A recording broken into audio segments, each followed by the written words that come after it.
Welcome to our channel. Today we how to disable Writesonic Autosave and History Sync, full guide step by step clearly. To disable Writesonic Autosave and History Sync, first, open your Writesonic dashboard. Log in with your account credentials if you are not already signed in.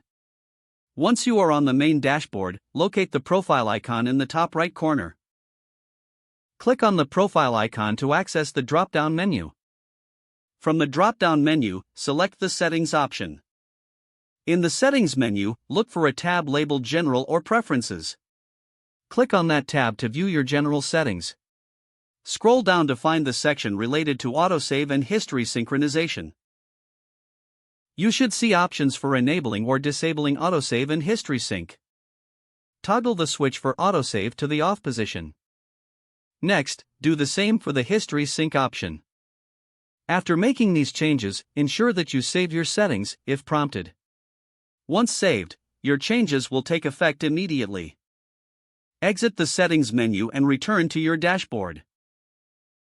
You have now successfully disabled Writesonic Autosave and History Sync.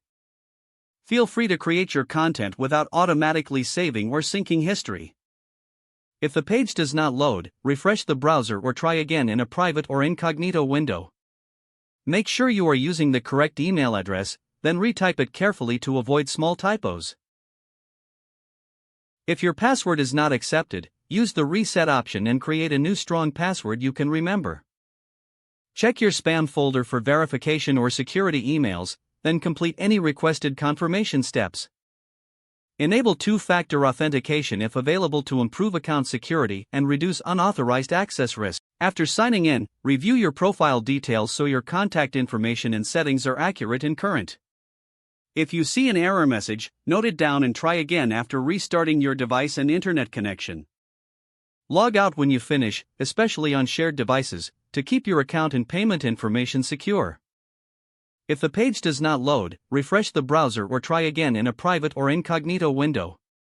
Make sure you are using the correct email address, then retype it carefully to avoid small typos.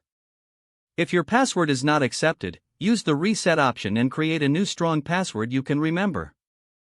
Check your spam folder for verification or security emails, then complete any requested confirmation steps. Enable two-factor authentication if available to improve account security and reduce unauthorized access risk. Don't forget to like this video and subscribe to our channel for more step-by-step tech guides.